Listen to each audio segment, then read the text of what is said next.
You're watching Meet the Movie Press, and coming up, we're going to be talking about the Avengers Infinity War trailer, Captain Marvel, Justice League, so much more. Stay tuned. Welcome to Popcorn Talk, featuring movie discussion, news, and interviews. Popcorn Talk.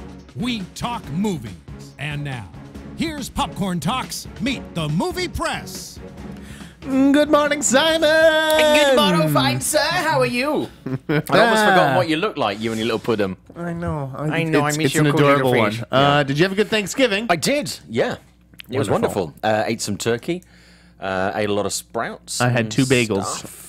So it was a typical Jeff Sneider Thanksgiving. Nice. And that's who I am, Jeff Sneider, editor-in-chief of the Tracking Board, tracking-board.com. You can follow me on Twitter and Instagram at @TheInSneider. With me, as always, Simon Thompson. You can find me on Instagram and Twitter at ShowbizSimon, and there's a Facebook page. This is Simon Thompson. back in the saddle, baby. Back in the saddle. It's been 3 weeks. I've never been a big turkey guy. No? Yeah. I But like turkey. shout out to my dad, who threw a wonderful Thanksgiving Nice. at our house with our new in-laws.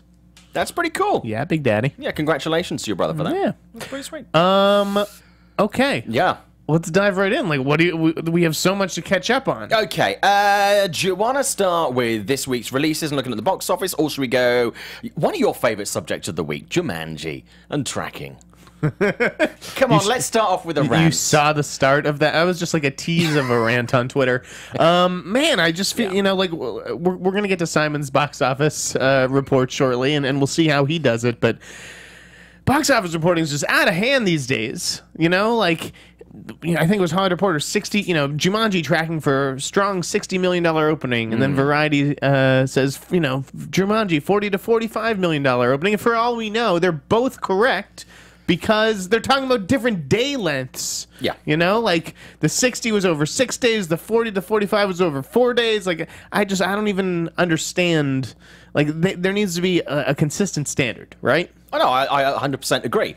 And I think also the discrepancy in some of the figures that we see out there sometimes, even when they are for the same period, it makes you think, where are they getting? Well, tracking's nonsense, and Star Wars is inherently throwing off all the figures. Yeah. And that's why I was sort of saying this is all these films in the shadow of Star Wars are sort of spinning to get ahead of, if they wind up a little short, it's because of Star Wars.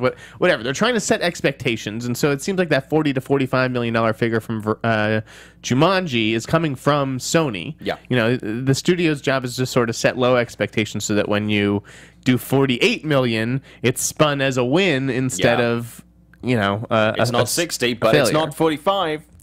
It's just yesterday's article. It positioned Jumanji as the most successful holiday comedy, or holiday family movie after Star Wars. Yeah. Which it probably will over be. Pitch Perfect 3. It probably will be. Yeah. But when you did the actual math on Pitch Perfect 3 is tracking for $30 million over 4 days, and this is tracking for 40 to 45 over 6 days. Pitch Perfect 3 actually is tracking better than Jumanji. Yeah. I don't know. And also, oh god, that junket. You didn't go to Hawaii, did you? To interview The Rock and Kevin Hart? Go to that junket. Man. No, someone else went These to that. junkets are just crazy. It's not even like you interview the talent for 5 minutes of the 3-day trip. And in the meantime, you're just in Hawaii, enjoying the beach, and I mean, come on, But guys. for those 3 minutes, you get to pretend that the people in the movies are your best friends ever, and then you get to put it online and make everybody assume that you're buddy with these I people. get the game, but Yeah. these trips are just becoming more and more elaborate. I've done. I mean, I'll hold my hands up. I've done a few in my time. I've done set visits. I mean, I went to Atlanta for Spider-Man: Homecoming, but it's not. We weren't Atlanta is not Hawaii. No, that's actually the Atlanta Tourist Board's new phrase. Yes, Atlanta. It ain't Hawaii. I just, I don't know. Some of these box office stories have me shaking my head. With regards to the buzz around Jumanji, I mean, there's a lot of people who are looking forward to seeing it. No denying that whatsoever. I'm not really getting a huge amount of buzz from the guy on the street right now. There's definite interest, and it's going to have an audience, and it will do well. I'm just not getting the excitement. Neither am I. But again, it's because December is a vacuum with Star Wars. Yep. It just sucks it all up. All the buzz, all the excitement. You can't be excited for anything else in December. So here's my thought on this, because we know that we got like a gazillion, more Star Wars movies coming through. Bearing that in mind, I was thinking about this the other day. Why don't Disney just move Star Wars forward to the beginning of December? And here's why. Holiday movies are coming out now, early November. A lot of those, like Bad Moms Christmas and Daddy's Home 2, they're kind of they're losing their steam a little bit. Certainly, the former, because that came out sooner. But Daddy's Home 2 is still kind of doing okay at the box office. It's trundling along. But that's like 6 weeks before Christmas. Even sort of 2 or 3 weeks before Thanksgiving. So if you're Disney and you know that it's a completely quiet month and all these other films are kind of tiptoeing around, why don't you just go big and open in the first weekend of December and enjoy a 4-week run up around Christmas? Do that, because you know that the audience is still going to be there. Because they're already going big and they're still going to get the 4 weeks because January is so weak. I feel like they needed to give Coco some breathing room. That's what it is. You can't have Star Wars like the week after Coco. Yeah. The whole Thanksgiving was really off this year at the movies because a lot of films like moved around. Yeah. Like weren't we supposed to get like the Current War and Molly's Game at some point? Things like that. Yeah. I don't know. It's been a weird fall, but yeah, Jumanji. I've heard again. People are like, people are saying it's fun. They're saying it's fun. It's fun, just like Justice League. But man, I saw Justice League, and whose idea of fun is this? Yeah, I didn't get to talk about that because I've been away for a few weeks working, and then obviously Thanksgiving. We're going to talk about Justice League in a little bit. Cool. But anyways, give me the box office take this weekend. There's no wide releases. That's why you're saying this would have been a good weekend. And it's looking like Coco is going to hold fast. And Coco, I think, even though you talk about the maybe Star Wars would sort of cannibalize that Thanksgiving audience, I think they would both exist. And if I was Disney, who's my biggest competition? Oh, fuck, it's Disney. You're still getting the money. That's not going to be a problem. And Coco is like the last original Pixar movie for a while, isn't it? Isn't it like next, like Incredibles 2 and Wreck-It Ralph 2? Yeah. I don't know. Toy Story Frozen 4, 2. Right, Frozen 2. Yeah, they don't really have a lot of... Enjoy it, folks, because I don't know when the next one's coming. But yeah, so looking like Coco's going to stay on top this week. I mean, the only really sort of, they're currently sort of limited city releases. The Disaster Artist and Shape of Water. Now, I haven't seen Shape of Water. It's like 10 screens and 4 screens. I saw The Disaster Artist this week. What'd you think? I loved it. I loved it too. I think the industry's going to love it. Yeah. Do you know what? It's actually one of those films. There are a few films I've seen this year that I know that it just gave me so much joy. Genuinely, and it just as a movie about a movie and about a movie about LA and the LA lifestyle, but also just as it was just fun, to steal the Jumanji phrase of the day. I just had a lot of fun with that movie. It's got great heart. It's very amusing. It really is just all out there. It's completely mental. For me, it kind of felt like the Boogie Nights of movie making. Is that how you pronounce it? The Boogie Nights? Boogie Nights? Yes. Boogie. The Boogie. The Boogie Nights. Boogie Nights. Yes. Yeah, it kind of felt like the Boogie Nights of this. It has a certain energy. Yeah, yes. that kind of, obviously this is not about porn, etc., etc. It's a different look and feel, but it's kind of that movie. Here's the thing. It's honestly, I think it's that we miss Rogen and Franco doing like these Apatow comedies. Not that this is an Apatow comedy, though Judd is in it and he's actually hilarious. Yeah. Like we are missing that because what was the last one? I'm fucking blanking. Rogen and Franco. It wasn't and Franco. It wasn't the. Was it the interview? The end? It was. I think it was the interview. That was after This Is the End, isn't it? I think so. Yeah, that was actually. Yeah, or that like was after This Is the End, sausage party. Like you're not seeing them interview. Yeah. Wasn't really in theaters. And they kind of done cameos in each other's movies and stuff and associations, but that's right. Yeah. So I don't know. There's just something about seeing those guys together that's always magic. Although the stars of this movie are really James and his brother Dave. Drew McWeeny reviewed it for our site, gave it a day, and he just loved the relationship between Greg Sestero and Tommy Wiseau. Yeah. And he thinks that them being brothers really helped that chemistry on screen. Yeah, no, I 100% agree. I mean, to be honest with you, there wasn't really a lot that I didn't like about The Disaster Artist. It was just such an enjoyable, glee-filled, 2 hours. I haven't come out of a film sort of smiling and giggling kind of as much as I did after. I want to The see it Disaster again Artist. out because I saw it in the perfect setting, at Midnight Madness in Toronto. Yeah. So I was predisposed to sort of enjoying myself there, but I'd like to sort of see it at home and see how it holds up just in my living room. I mean, I think it's great. I mean, It is Shape great. of Water, I do want to catch. Don't you think Franco could win the Golden Globe for Best Actor in a I think comedy he or could win musical? Golden Globe. I mean, people are talking He could win- Oscars for this movie. I don't know if it'll win Oscars, but I can certainly see Golden Globes.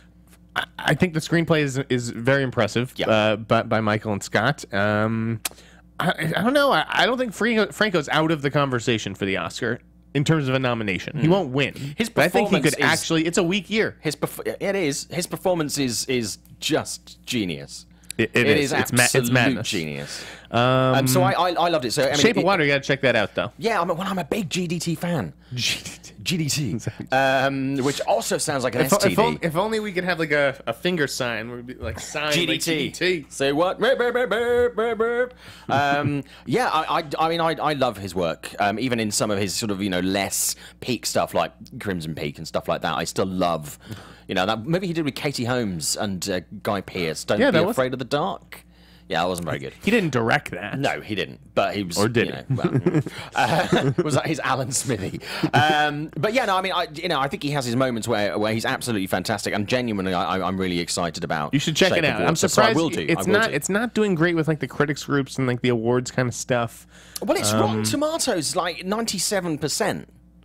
Rotten Tomatoes. Here's the thing: I admit it. No, I don't put a lot in the Rotten Tomatoes thing. But to be there honest you go. with you. Like You need to know what it's a casual sort of thing. The way you just did it, and even like I was looking at movies to watch this week, and I was like looking at Swim Fan and movies like that, and they all at like 14, 20%. And I found myself looking at the score, being like, "Oh, 14%, I can't watch that." But it's like. I'm like, we're picking and choosing when we genre snobbery put credence into the Rotten Tomatoes score. I think it's just become an easy crutch. Yeah. For people to try and flex the figures or whatever. I mean, we know a lot of critics. Sometimes there is snobbery, and sometimes they will super hype up movies because they think they should be super hyping movies. I'd still go back to the Blair Witch example. Like everybody came out of that, and that was, and then it went. You're talking about the remake? Yeah, the one that came out at Comic-Con. Yeah. Well, you remember when that came out at Comic-Con year before last, and everybody was like, "Oh my god, it's like terrible. Citizen Kane," and it was dog shit of a movie. I love the director's work, but that was awful. So we gotta talk about a movie that I saw last night. I don't know how much we can talk about it because and I saw it early this week at the reviews DGAs. have come out. I feel like tweets have been allowed. But anyways, let's talk about it briefly. The Post. I saw The Post last night. I've been predicting it for Best Picture the last few months, just because on paper, it has all the elements. But well, I thought it was good. I also thought it should have been better, and I was pretty underwhelmed. I don't think this movie is winning any Oscars. See, I kind of watched it with an interesting crowd. I watched it at the DGA this week, and there was a Q&A with Spielberg, Tom Hanks, and Meryl Streep, all of whom I tip for really big things in the future. I think they've got bright futures ahead of them. Yeah, all they're three looking of those. good. But yeah, I mean, I really enjoyed it. But obviously, that crowd is a Hollywood crowd. It's industry people. But it's the press, and that is what I loved about the movie. It did capture that feeling because I've been there, and obviously not to the extent of the Pentagon Papers or anything like that, but I've been there having a big scoop, and you have your finger on the button. You're like, do I publish? Do I publish? Because that's the whole movie. Do you publish or not? And so I thought it captured that feeling quite well, but it also felt pretty creaky and stuffy, and it's just kind of people talking in rooms and. I don't know. Yeah, no, I agree with you on that, but that's basically what happened. Yeah, I mean, I get that. It is that. There's not... When Spielberg injects his Spielbergness, though, it soars, like the thriller elements, when it sort of veers into thriller territory, but I kind of thought that the movie was sort of billed as like this big female empowerment thing with Meryl Streep, but I kind of found her to be a little indecisive and just asking everybody for their opinion. What should I do? What should I do? For Instead me, of just being like, boom, this is what we're doing. But I think that's kind of where, and at the beginning, it was kind of like this kind of the Iron Lady when she did, Margaret Thatcher. There were elements to that, but kind of like, if it was the flip side of Margaret Thatcher, who was a very strong woman consistently, and then she was this woman who finds her balls effectively, in this situation with these stories. So I liked I liked the progression of the character, the slow progression of coming up and standing up against men. I thought that was really good. I thought Tom Hanks absolutely leveled it right between, you know, the journalism and the humanity of it and his own conscience. He settled in for me. That. It took a little while to adjust to that performance because he's doing something like out of the 40s almost. Which usually I think would be a criticism, but I think because of the context, because everybody indeed was settling into the situation in real life, where it's like, we've never come across this before. I liked Odenkirk, but I wish he was given a little bit more to do, and I feel like the entire rest of the supporting cast is kind of just like wasted. Like, I can't believe that there actually were people at one point, possibly myself even included, saying like Kerry Coon or Sarah Paulson could get supporting actress nominations for this. They don't have a chance for there's nothing. They don't have any moments. This movie is going to belong, when it comes to awards season, to Spielberg. I think there might be some DOP noms in there as well. Screenwriting, I think, potentially. I think Hanks and Streep are given. Yeah, the script is good. Odenkirk could be there, potentially. So. I don't even know as a supporting actor, but I think kind of really for the movie that's kind of about it. There's a lot of great talent and a lot of great stuff involved here, and I personally really enjoyed it. Again, I liked it. I just don't think subtlety's ever been Spielberg's strong suit. We can move on. Yeah. It's cool. It won the NBR Awards, though, right? Yeah, I think it did. Yeah. It took top honors there. Zeno Hour has said in the chat, is it him, or does it feel like comedies like The Disaster Artist and genre films, The Shape of Water, Get Out, etc., are going to dominate this awards season? Do you know what? I think they're going to... Are they going to dominate when it comes to wins? I don't know. I think there's going to be a lot more representation that we're going to see bleeding across from things like the Spirit Awards this year, certainly in the nominations. Right. When it comes down to actually putting those final ticks and crosses in boxes for the Academy, will they win? I don't know. I think after seeing The Post, seeing Darkest Hour and seeing all these movies, I feel like just reading the tea leaves, and I don't agree with it at all, it feels like it could be Get Out versus Lady Bird. It, honest to God, feels like Best Picture could be between Get Out and Lady Bird. A lot of people are saying Three Billboards could upset. I don't know if I see that. I mean, I don't. I've spoken to a few people, and there are other films I think that haven't come out. I think Molly's Game could be. People were talking about that potentially. That's not going to win Best Picture. That's not going to win Best Picture, but I think it could get nominations. Again, I think this is a nominations thing, and I think there are a few other movies that are dotting around. I think Call Me by Your Name could surprise. See, that's the movie. I feel like it was genuinely great. That film I saw like 5 or 6 weeks ago. It stuck with me. Very few films have this. It's fantastic. But let me ask you this, and maybe I already asked this in print in my last Oscar column. And maybe it makes me look like an asshole for asking it, but do you think that they're going to give the Best Picture to a second gay film in a row? Is that reductive to even just call it? Well, I'm putting in this box of it's a gay film. I think they would.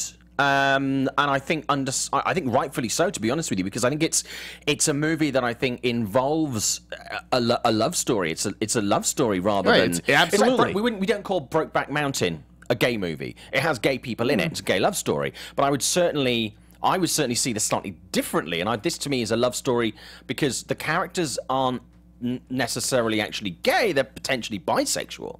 Yes. So absolutely they are. This to me is a very kind of has a very different feel. It doesn't feel like it's not an agenda movie. I know people will throw it and go, it's a leftist agenda thing, but it just. Well, let me ask you this though. Yeah. If Moonlight had not won Best Picture, okay, and La La Land had won, does this movie have a better chance in your mind right now of winning? Because I think it does. It would. If Moonlight had not won last year, I am thinking Call Me by Your Name could win this year. You know what I mean?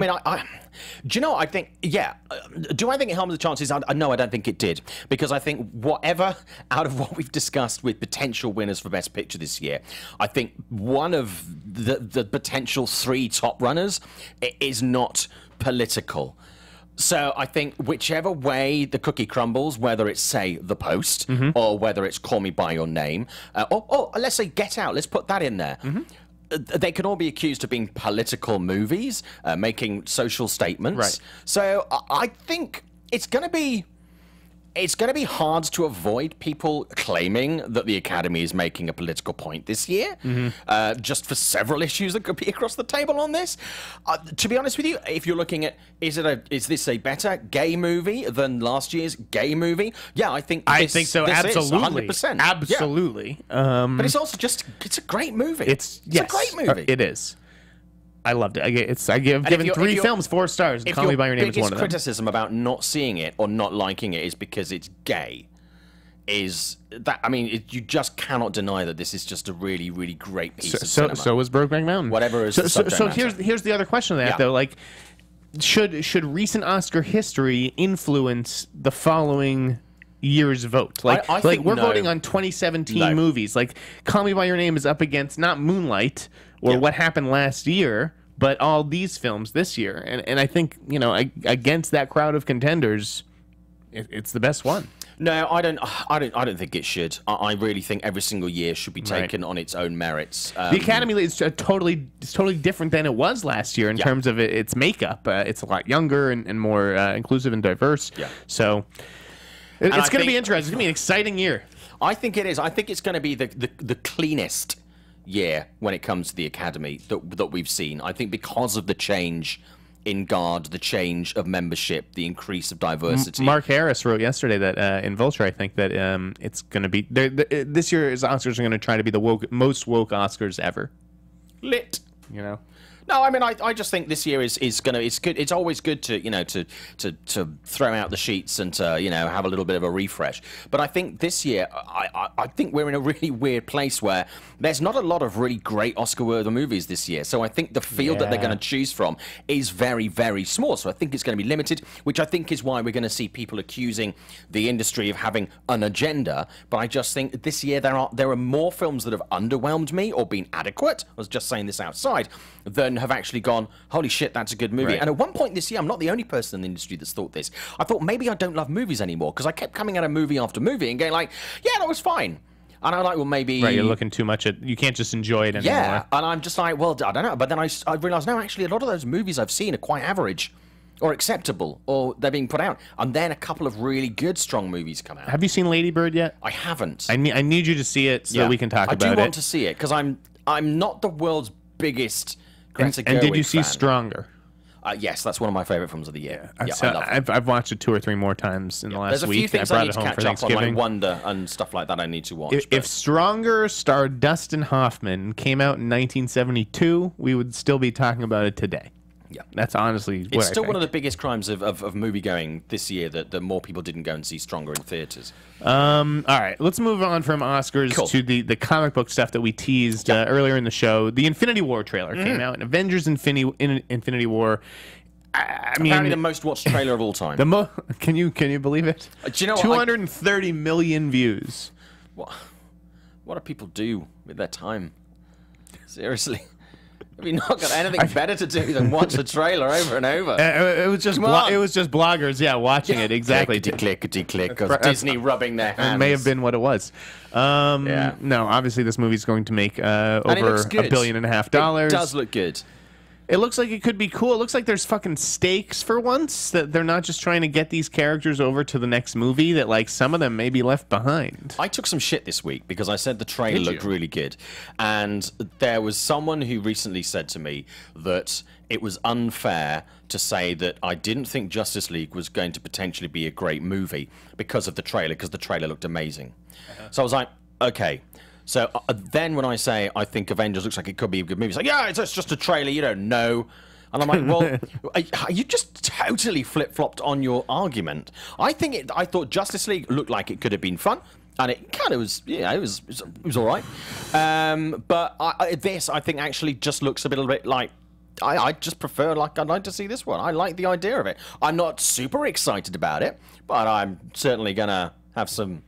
I'm going to buy a ticket and have some popcorn and enjoy that. It'll be fun to see all those people up there at once. Great. But I love these movies. My favorite moments, again, were Falcon kicking ass, because I love Mackie. Yeah. There wasn't enough Ant-Man in this for me. No. I loved when the hair went up on Peter Parker's wrist. Yeah. Yeah, I don't know. The rest of it still looked like more portals in the sky and shit falling out of the sky. Which did feel a bit samey, to be honest with you. Marvel, I think you need to kind of lay back on the portals a little bit. You know, all these glowing rings. There are other MacGuffins and mechanics to get thingies to turn up on planets. Lay off the portals. But it looks fun. Yeah. You know, I like the Russo brothers. I like what they've done within the franchise as well. So I think they've got this one, but we'll see. You know. Captain Marvel added a male lead. Yeah, Jude Law. Jude Law as Marvel. Yep. And if you're as confused as I am, how do they get these names? If you're as confused as I am about all this shit, Neil Turitz wrote a column about it after Thanksgiving. I asked him to write something silly because nobody on the day, you know, that Monday after Thanksgiving, nobody wants to read anything serious.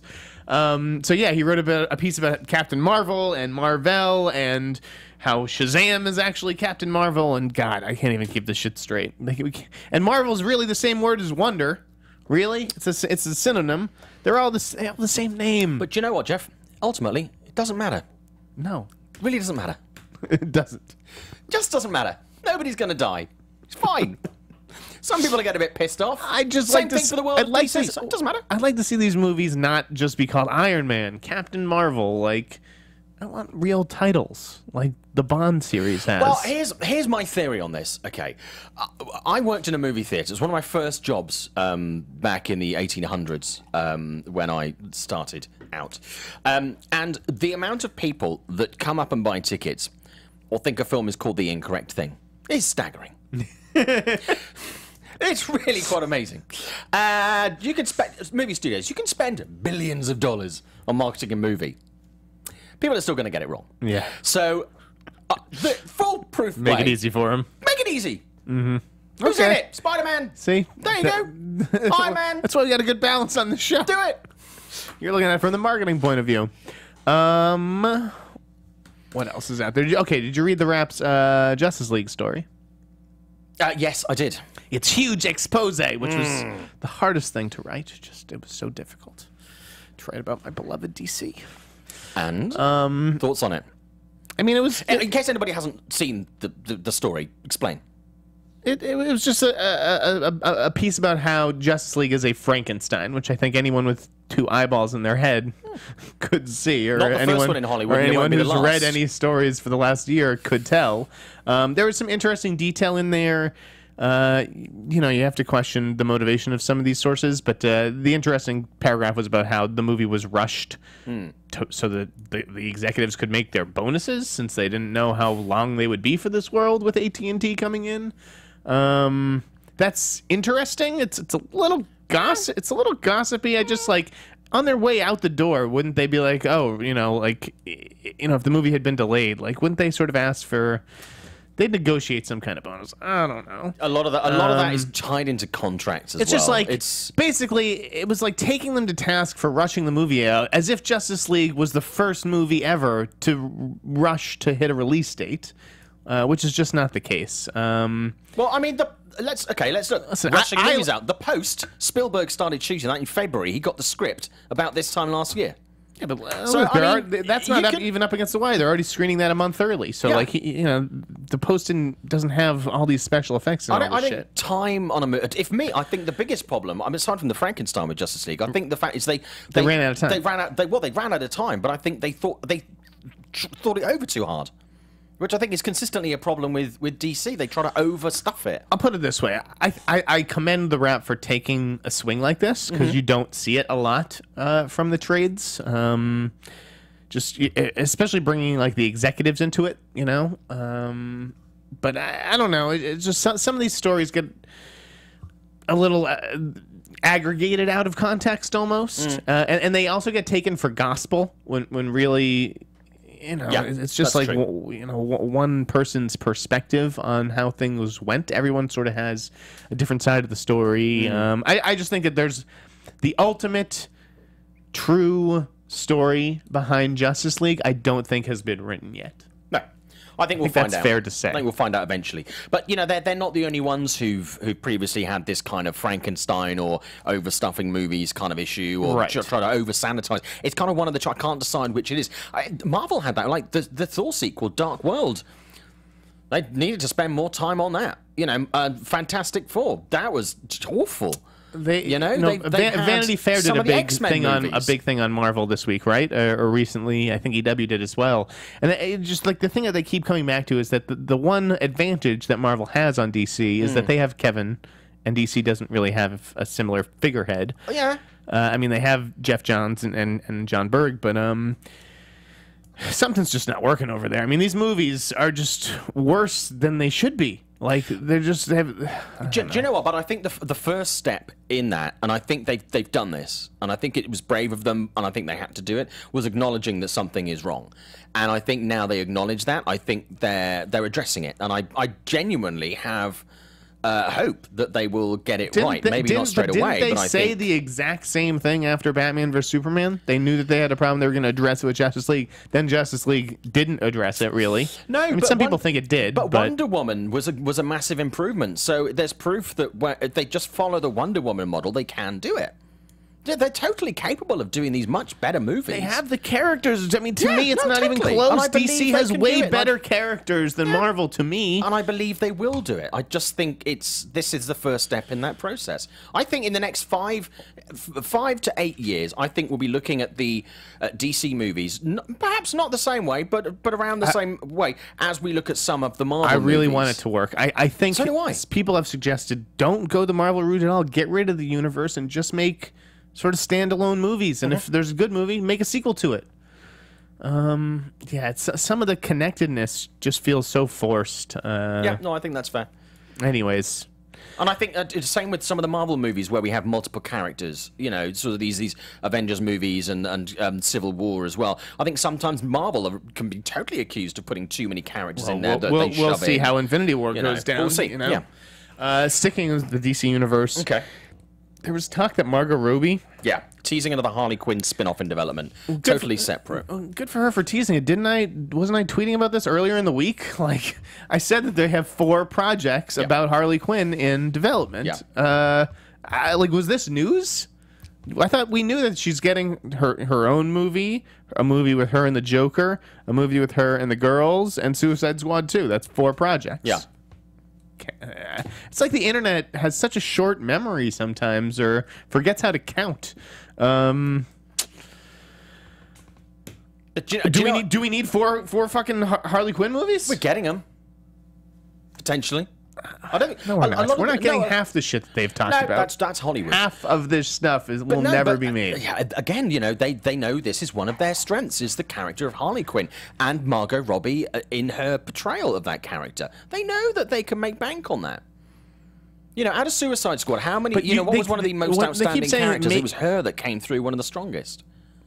Yeah, but certainly when it comes to merch, certainly when it comes to marketing, certainly when it comes to awareness, people who weren't aware of Harley Quinn before because they're not hardcore comic book fans or DC fans, they don't know them. I think it would be a mistake for Margot to be in 4 more movies. I don't know what kind of contract she signed. If that's the deal, she signed a 5-picture deal, then whatever. But do you know what? That character is good in small doses. Yeah. What's next? Okay, let's talk about a movie that I think has changed hands more times in Hollywood than perhaps anything. David S. Goya is apparently in talks to direct Masters of the Universe. That's a nice scoop by the Wrap late on Thursday. Yeah.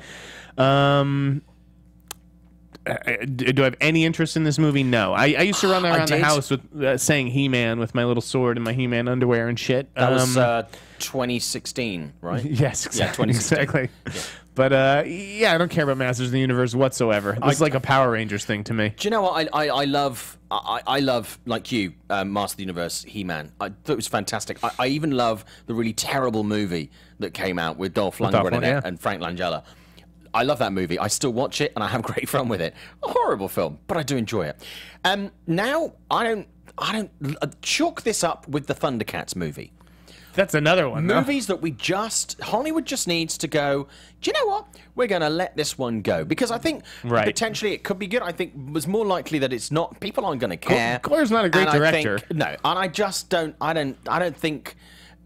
Audiences aren't crying out for a Masters of the Universe movie. This is so like these studios think that they need these IP titles, which Someone's is bought this and they want to get a return on their right. investment. Exactly. We've sunk X amount of dollars into development and Masters of the Universe. Like now we have to actually make the movie to justify it. Well, there was recently an event in Hollywood, and I was invited to do some coverage on it. It was like to do with bodybuilding and people who like moving into movies. And one of the guys was, I tweeted the guy because he was listed as being in the new He-Man movie.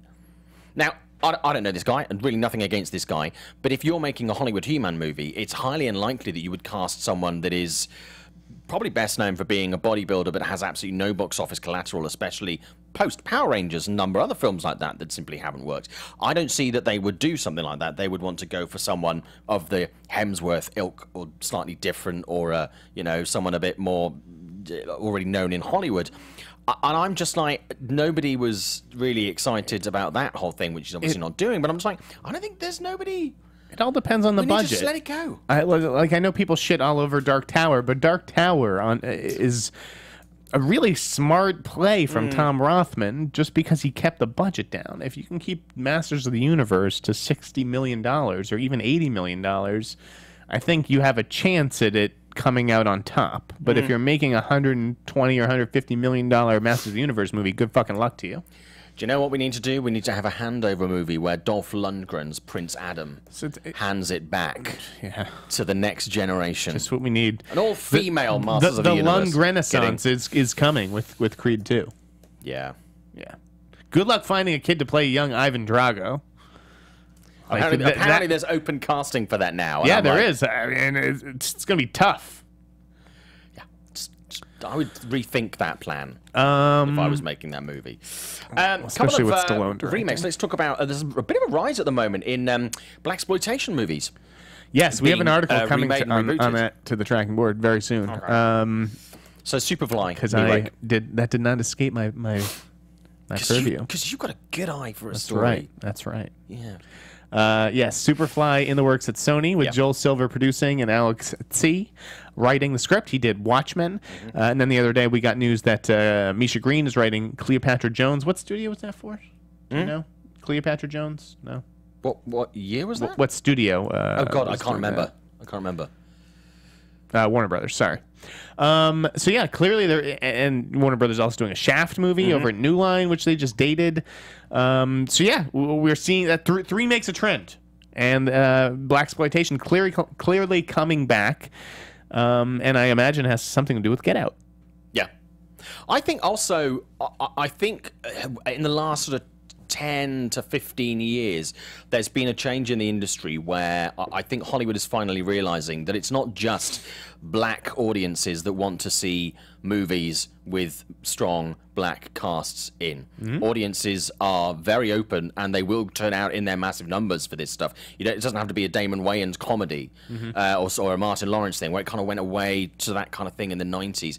I think we're seeing a return, and I think they're seeing there is a lot of money in this, just as a wider piece. And I think a lot of these movies have heritage and an identity that I think people are gonna enjoy. And I think also there's a hunger for just good action movies and good thrillers. They can do, for not a huge amount of budget, they can get a healthy return. I'm curious how Taraji P. Henson's Proud Mary is going to do. Yeah. So Superfly, though, it was about basically a coke dealer who has to make one last deal before he retires. He was played by Ron O'Neal, and Ron was 35 years old at the time. It led to a sequel. I think Sony has designs on a potential franchise for Superfly. So, like, who do you cast? Again, I don't know how old the character is in their minds, if it's someone who is actually trying to get out of the game and retire, or if it's a younger guy sort of on the rise, making a name for himself.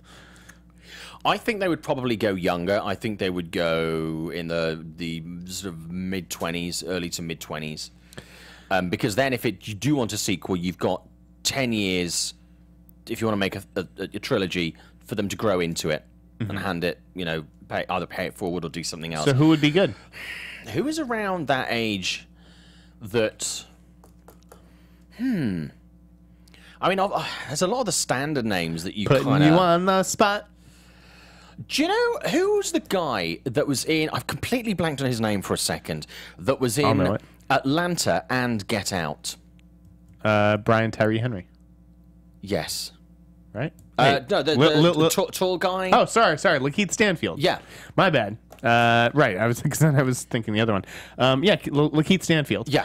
Because I think That's he can bring back interesting. the 70s kind of chill, and I think with some really good presence, because in Get Out and in Atlanta, he has an element of both, but in He's a very great different actor. ways. He's also a really, really nice guy.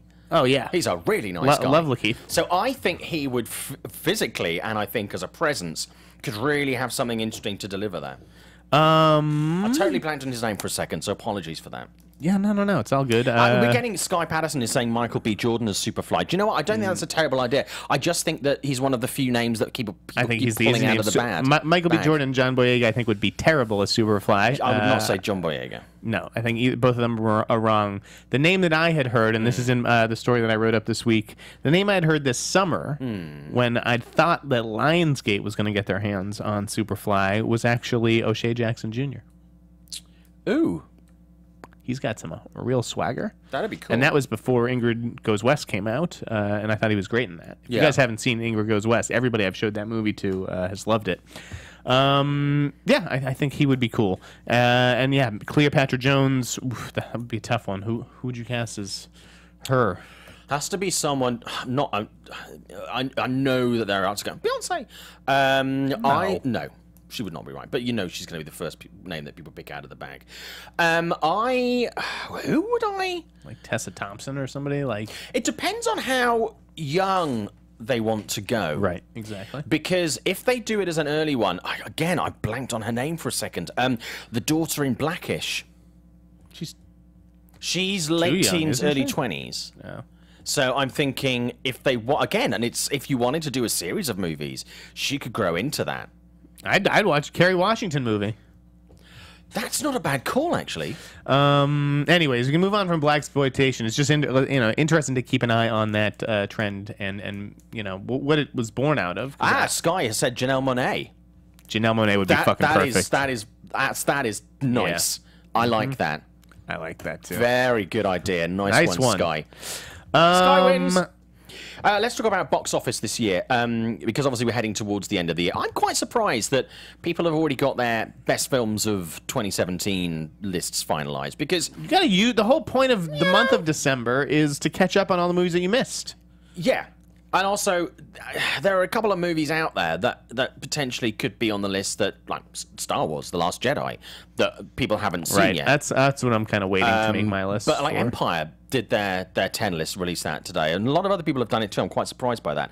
The 2017 box office is heading for a decline on 2016, even with The Last Jedi. 2016 it was 11.4 billion, and this year there was kind of putting it to be around 9.72 billion for this year. So it's down, 2 billion. Just under 2 billion. Just 2 billion, which will hurt. I'm not surprised. This goes back to what I said earlier about, I think a lot of movies that I was kind of expecting, and a lot of that should have landed big didn't land big, or as big as they should have done. And every single one of those that doesn't deliver the money, it's a little bit off the top. So I'm not entirely surprised that it's down this year. I think also streaming is really kicking in a big way, and I think TV is getting stronger, which means I think Hollywood has to up its game with storytelling. You can't have these eyeballs in two places at once, and people are home. Yeah. I just watched the last 13 hours of The Punisher. How many movies did I not watch in order to watch The Punisher? Yeah. That's just one series. I mean, Netflix has so much stuff coming out, I can't even keep up with it. There also appears to be a saturation of content, and there's a lot of really good stuff that I've seen this year that hasn't been able to get the screens that they needed. Right. And they're just being crowded out. I think we really have to slim down the number of movies that are coming out and hitting theaters, because it's difficult to get through the good stuff. And I think there's a massive assumption that obviously they're not going to be the biggest audience goers by comparison to somewhere like New York, LA, Chicago, Washington, or whatever. But I think there is an interest and a hunger in smaller markets for some of this more interesting indie kind of content. Right. And there just isn't the screen availability for that. The other thing is, like, you know, the conversations about these small movies, which really need the press and all that stuff, they happen when they hit New York and L.A. And then when they start to expand 2 or 3 weeks later, the conversation's already over.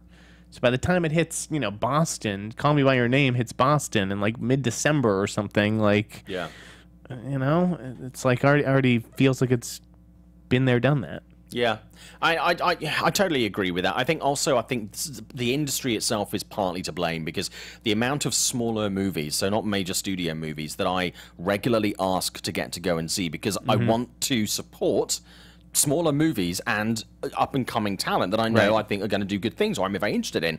And it is exceptionally difficult to sometimes even get a response from the people that are promoting these movies. I'm telling you. And there are journalists out there who want to fucking help. To get what bums we can on seats in movie theaters, paying movie theaters, where people get to see these movies, to spread the word, and it's difficult. It's because there's no incentive for the media to champion these smaller films. I'm going to give you a good example. So I think that's fair. This month, you know, I had to choose an up-and-comer of the month. And, you know, I came up with a list of 6 names, and the obvious choice would have been Kelly Marie Tran, who's in Star Wars. Yeah. She's the new Star Wars girl. But to me, it felt like everyone's going to be writing about Star Wars. Everybody's going to be writing about this girl because she's the new cast member. And I was like, I'd rather just give it to Paul Walter Hauser, who plays Sean Eckhart in I, Tonya. You know, a guy who's 200. It's on his weight is on IMDb, 260 pounds. Yeah, like is going to be overshadowed by Margot Robbie and Allison Janney in whatever coverage I, Tonya gets, which is going to be a fraction of the coverage that Star Wars gets. And it's just like, if more, I'm not trying to pat myself on the back here, but if more people actually went that route. Instead of thinking, well, Star Wars is going to get me clicks, I should, you know, do the Star Wars interview, whatever.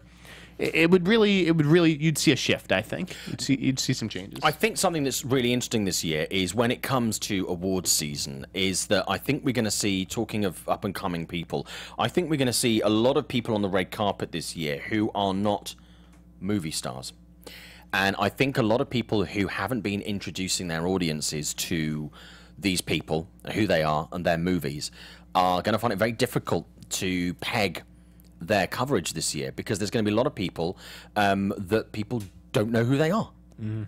And I think that they're going to struggle, and I think it's going to affect people's coverage. So if I was working on these films, I mean, I would love to. I see people on Twitter, you know, they got sent a screener for this and sent a screener for that, and I've signed up for Film Independent again this year, just because I want to get hold of some of the movies that I couldn't get from PRs, so that I can not only see them, but then I can vote in the Independent Film Awards.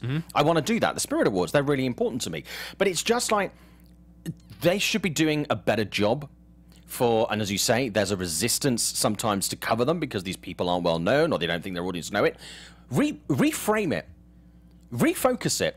Do the job. Sell it better. Sell why these people should be interested. Break it down. Do a better job. And then people will be able to support it. And audiences will then go to the chains and go to their local movie theaters, and they will say, I want to see this movie. I just find it more personally audience. More fulfilling to write about up-and-comers and people who could actually use the press and get excited to see their names in print, instead of, you know, these gigantic movie stars where, you know, sometimes it just doesn't feel like it means anything. Yeah, you know. But some of these movies, there's the strongest movies that are out there right now, but it's difficult to support them. Zeno Hour has asked on the chat, another story we probably should cover before we finish. Thoughts on the potential Disney-Fox deal reportedly heating up? That kind of kicked off about 2 or 3 weeks ago, really. Yeah, those rumors are certainly out there. I mean, it doesn't really seem like it's a good thing for the industry, because it seems like it would be one less buyer, although, you know, obviously Fox is making very different kinds of movies than Disney would make.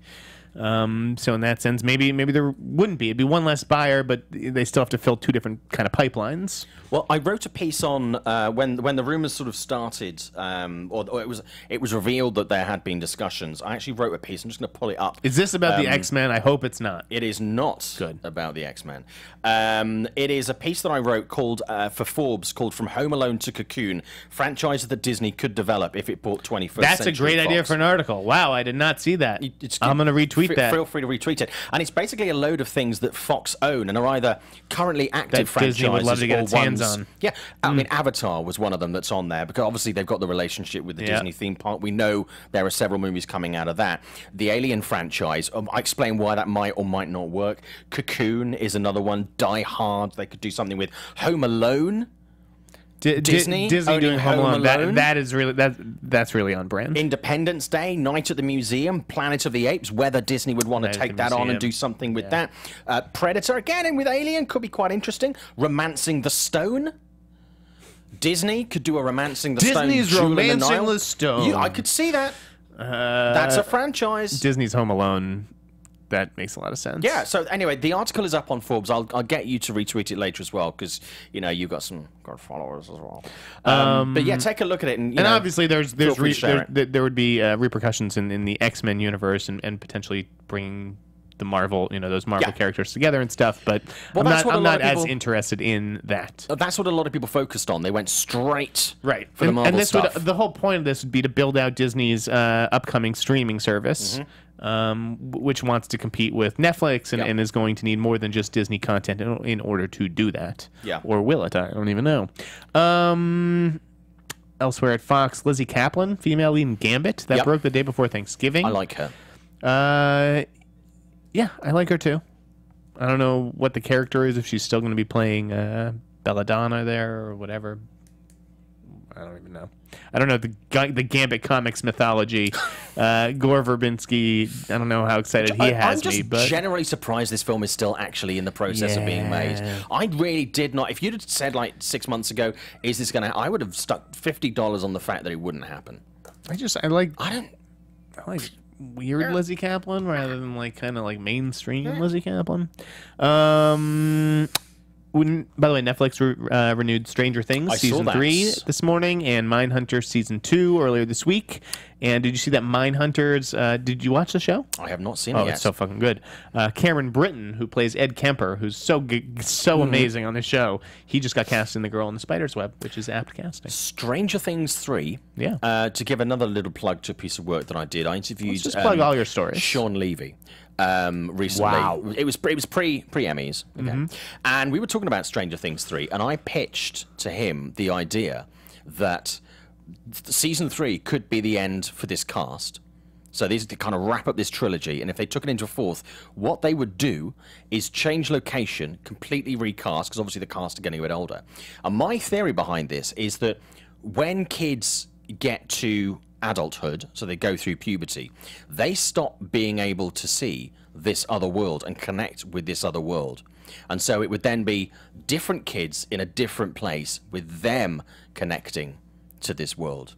You actually pitched this to him during an interview? I did. And you know, he wouldn't... I said, some balls on you. I said to him, is that potentially what you do? And he wouldn't answer it openly. He said, well, I can't answer that, but...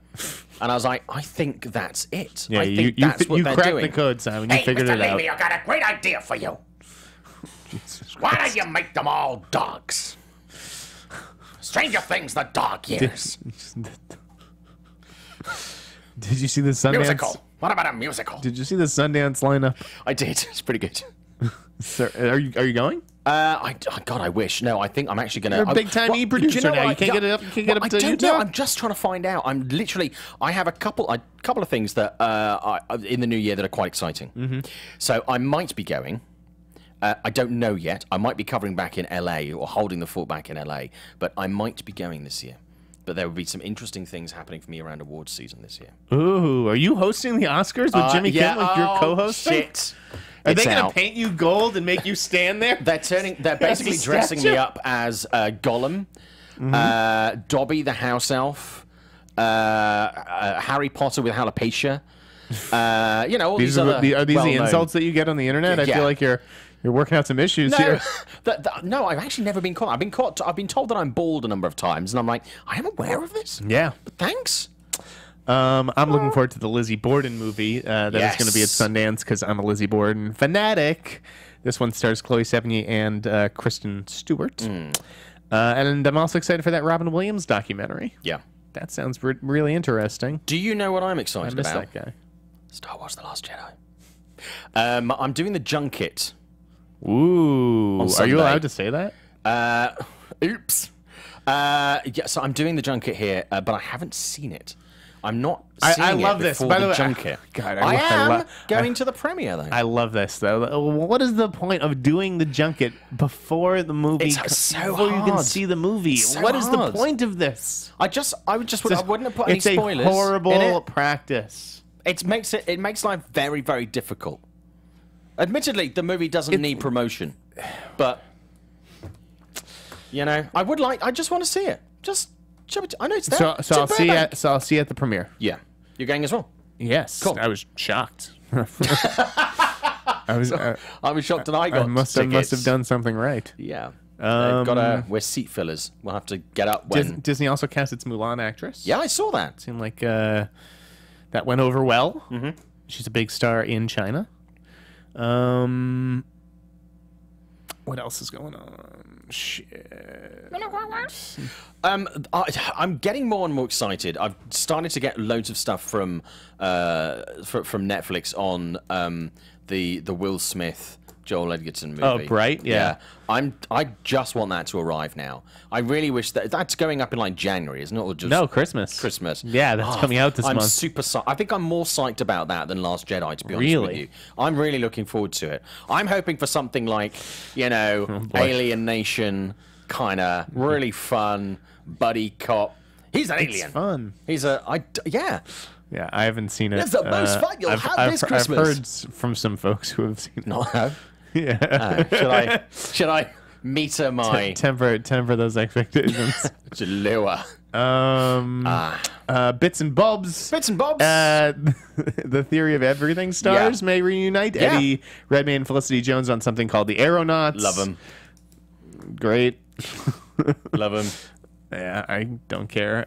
Michael B. Jordan's Just Mercy going to Warner Brothers. Yeah, I saw that. This is after Broad Green sort of imploded, I guess. Yeah. Warner Brothers, good to see them buying a movie like this. They, I think this is a potential Oscar contender. Mm-hmm. Obviously, we won't know until the movie gets made.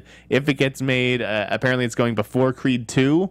And it's shooting early next year. So if it's shooting early next year, when does Creed 2 shoot? Next spring? It's supposed to be out by the fall. It just seems like a tight turnaround. Yeah. Justin was speculating that Creed 2 could end up moving.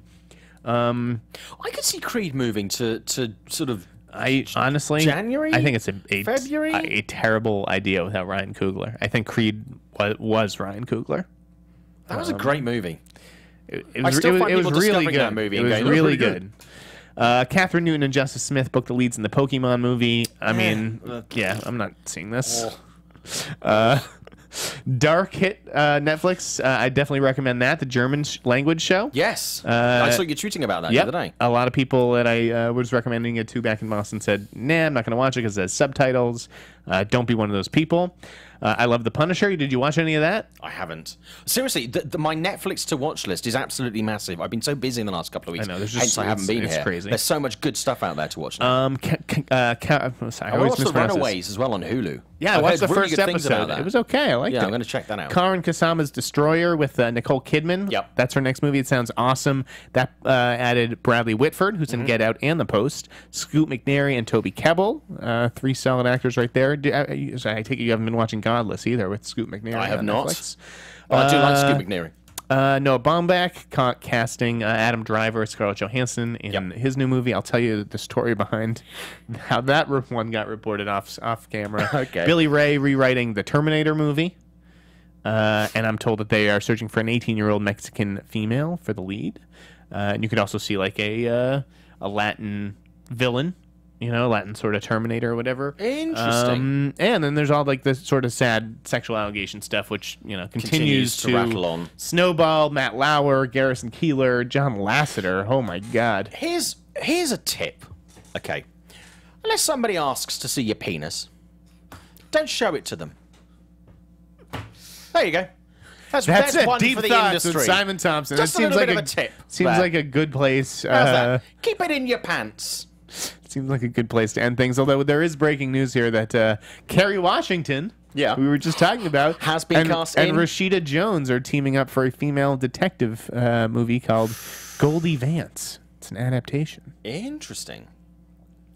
I like that pairing. That's a really good pairing. I really like that. Cool. Okay, that's it. That's going to do it. All right, thank you. So Simon, where can the good folks find you? You can find me on Twitter and Instagram at ShowbizSimon, and also there's a Facebook page, This is Simon Thompson. And do check out those pieces that I've written on Forbes. I'll retweet them as well, which would be good if you want to have a little look-see at that and share it and give your thoughts to be appreciated. And I'm Jeff Sneider, editor-in-chief of the Tracking Board, tracking-board.com. All kinds of good stuff over there. And we're back next week, and Neil's going to join us, right? I think so, yeah. Neil Turretts. Guys, thanks for watching the Popcorn Talk Network. Make sure to rate, comment, subscribe, tell your grandma. Yeah. I don't know when Hanukkah starts, but if it's now, happy Hanukkah. I would say it's starting December. soon. It is soon. Yeah. December. Later, guys. Have a great one. From producers Maria Menounos, Kevin Undergaro, Phil Svitek, and the entire Popcorn Talk Network, we would like to thank you for tuning in. For questions or comments, be sure to visit popcorntalk.com. I'm Sir Richard Wentworth, and this has been a presentation of the Popcorn Talk Network. The views expressed herein are those of the host only and do not necessarily reflect the views of its owners or principals.